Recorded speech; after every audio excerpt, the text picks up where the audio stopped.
Greetings, class. My name is Michael Schroeder, and today I would like to talk to you about Jim Signorelli's book called Story Branding.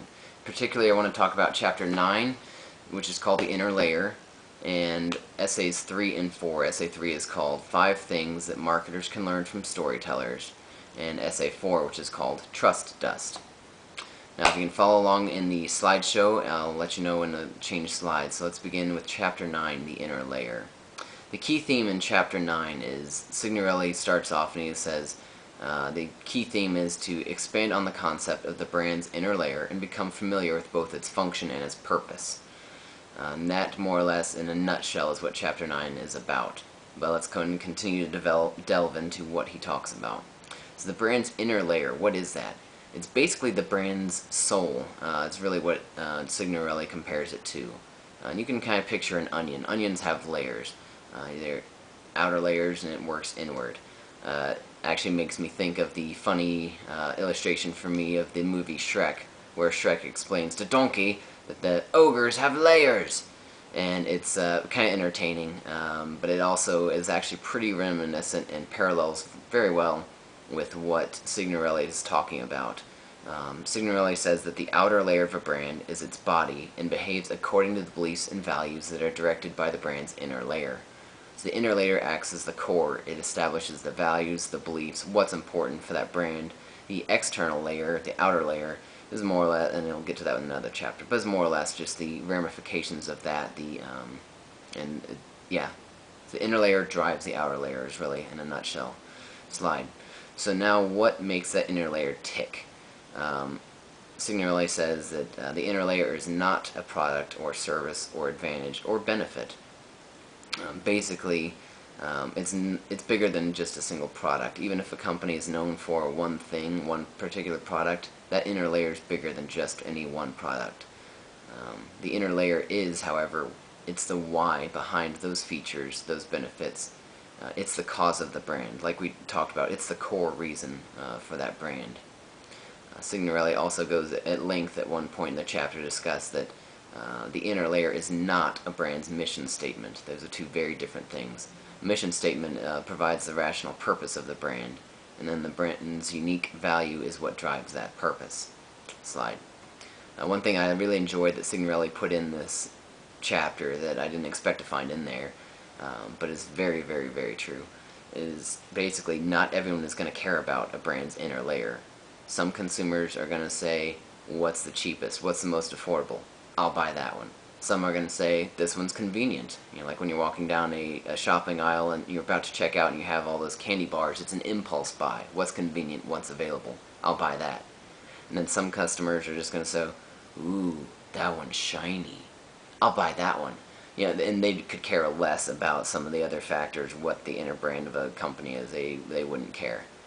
So not all consumers and not all situations are going to really fit with this inner layer concept. Nonetheless, it is very valuable for marketing, for brands, and for consumers alike.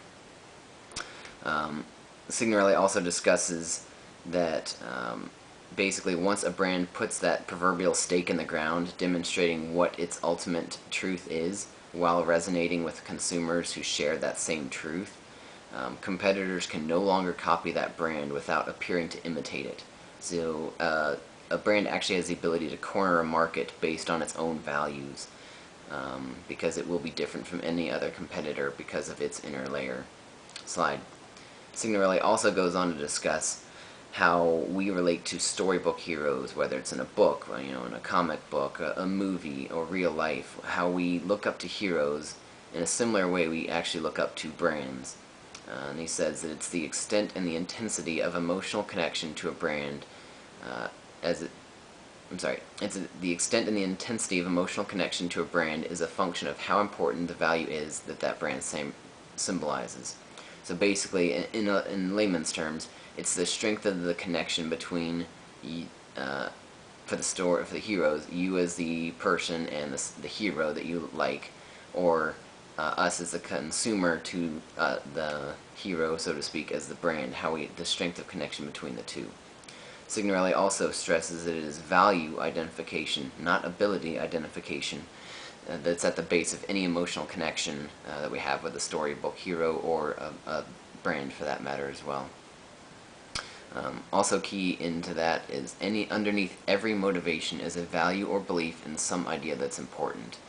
And those shared connections, those values, that trust is so valuable that it's basically serves as the basis for strong friendships, marriages, group affiliations, consumer brand relationships, you name it.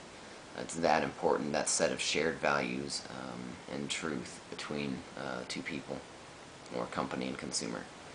The last thought that I want to leave you from Chapter 9 regarding the inner layer, Signorelli says that finding that single value that is the most true within an organization, one that both the consumers and the employees can connect with, is one of the most difficult challenges facing any brand manufacturer or provider. It's very difficult to come up with a really good, concise inner layer core drive for your company. That being said, I believe it's really worth reflecting on this chapter for a number of reasons. So here are some of my personal reflections and thinking beyond the book. Is one thing, what is this chapter, what does the inner layer have to do with you? Well, let's say you're working for a company, so if maybe perhaps you're listening, you're in a company, this actually is very applicable to you, because this gives you some tools to develop your own company's inner layer, your own core concept, what your core values, to then show to the customer of this is why you are different from any other competitor, and this is how what you can provide and connect with that customer on a personal level. Also, if you are a consumer, for instance myself, I have nothing to do with sales, I do not market my company, things like that, yet this is a very valuable chapter for me as well, if nothing else. As a pure consumer, the main thing is now my awareness is raised. I now know what some companies stand for, I know more what to look for what a company stands for, and how important that company's connection, those shared values are with my own personal life, my worldview, my paradigm. And so it's actually very applicable to both a marketer, brand company, and the consumer, most any person. Another takeaway from this chapter is for any brand to be truly memorable, it must embody the values shared by the customer. Again, it's that shared value construct that they have to connect, they have to jive in order to really connect a memorable, strong, and lasting, loyal connection. Within that, trust is absolutely critical. Trust is foundational, any healthy relationship, really, and it's really the foundation for that. If you don't have trust between a customer and a brand, it's probably not going to be a healthy relationship, certainly not one that's going to continue to last over a long period of time and be a good, growing relationship. The last thing I want to compare the inner layer to is a symbiotic relationship. It's mutually beneficial between the customer and the brand company. For the company, they're going to sell more products and services, and they're going to do better, and they're going to connect better, and have better sales, better profits, everything to go along with that.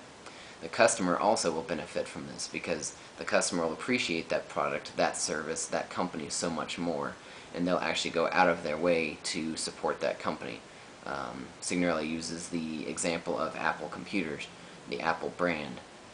Some people, and he being one of them, they will look forward to any new product coming out because they know more or less what to expect because it's an Apple product. It doesn't really matter what it is. It's probably, frankly, it's going to be a little pricey, but it's going to be cool, it's going to be innovative, kind of on the cutting edge of technology, and it's going to be pretty practical and easy to use and fun.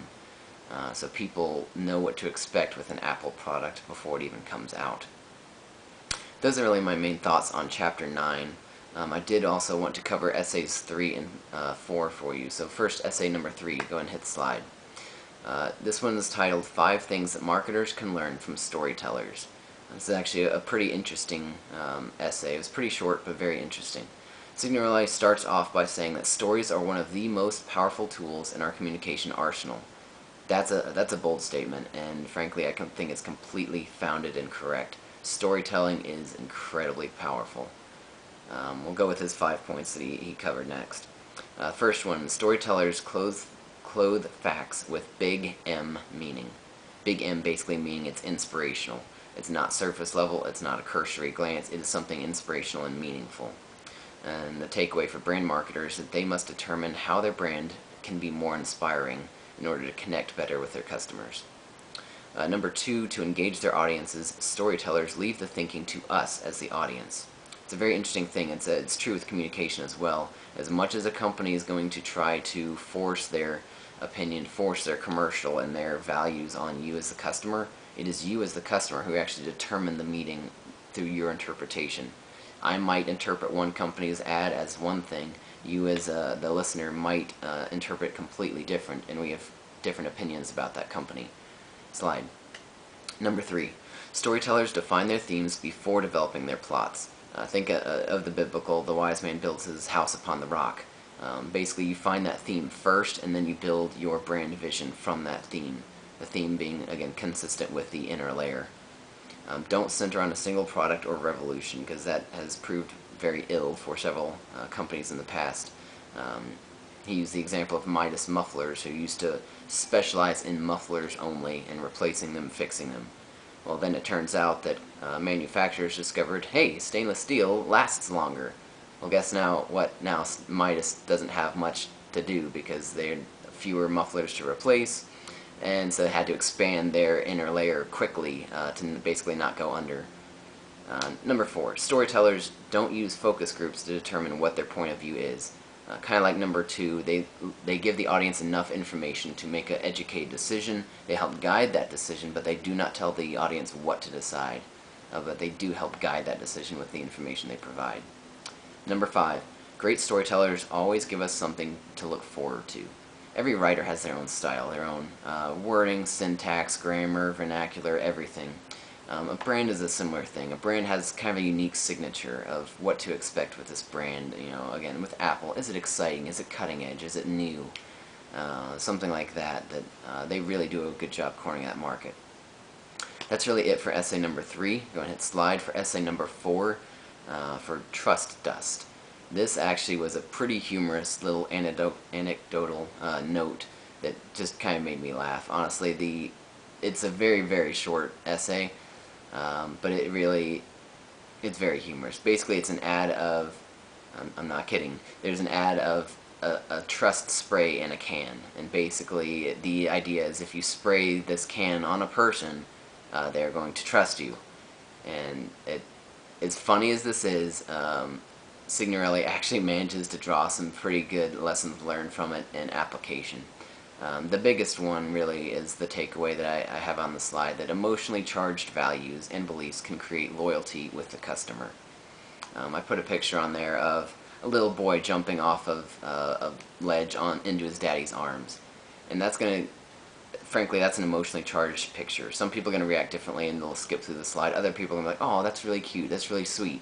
And it's going to depend on you as a person, if you have a family, if you connect to that on an emotional level. But if you do, you might just have a stronger connection with that brand simply because that's an emotionally charged picture and you can connect with it. So that's really it for essay number 4. The question I would like to leave you all as a class, and I look forward to hearing your responses from it, is that if you were able to create an inner layer for the brand of your company, what would it be, and how would you prioritize selecting that one? How would you pick that particular top priority as your inner layer amongst the other ones? Thank you very much for listening to my presentation. I look forward to hearing your responses. Hope you have a great day.